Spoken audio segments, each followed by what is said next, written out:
বিশ্বের ক্ষমতাধর ব্যক্তিদের জীবন অন্য সকল মানুষদের থেকে আলাদা, এটা আমরা সহজেই অনুমান করতে পারি। প্রতিটি ক্ষমতাধর ব্যক্তি তাদের নিজেদের ব্যক্তিগত সুরক্ষাতে সবসময় সর্বাধুনিক নিরাপত্তা ব্যবস্থা বহাল রাখে। এই সকল মানুষের ব্যক্তিগত বিমান কিংবা ব্যক্তিগত গাড়ি ব্যবহারের প্রচলন সম্পর্কে আমরা মোটামুটি সবাই জানি, কিন্তু একটা আস্ত পারমাণবিক বোমা বহনকারী ট্রেন যে কারো ব্যক্তিগত বাহন হতে পারে সে খবর একটু অবাকই করে। বিশ্বের যেসব ক্ষমতাধর রাষ্ট্রপ্রধান আছেন তাদের মধ্যে কিম জন উন যেন একটু আলাদাই।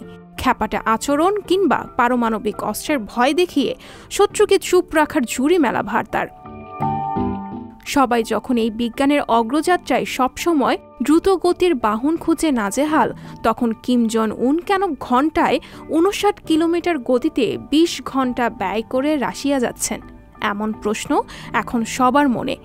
ট্রেনটির গতি এত কম হওয়ার কারণ এর অতিরিক্ত ওজন।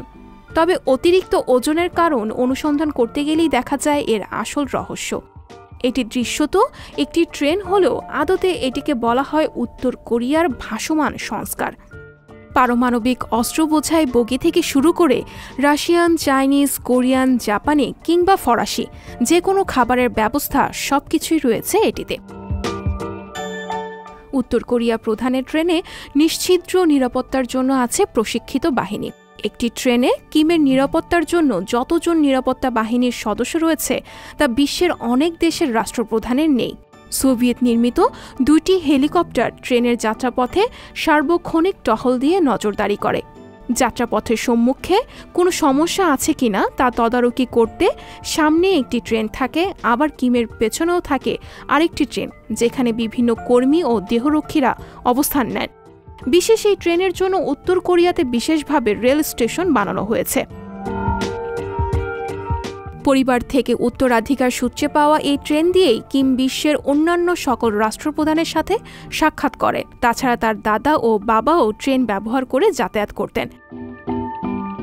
চলমান দুর্গখ্যাতি পাওয়া এই ট্রেনের দেয়াল, জানালা ও মেঝে সম্পূর্ণ বুলেট প্রুফ।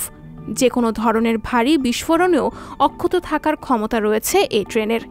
তাছাড়া পর্যাপ্ত গোলা বারুদ ও অস্ত্রের মজুদও রাখা হয় জরুরি পরিস্থিতির জন্য।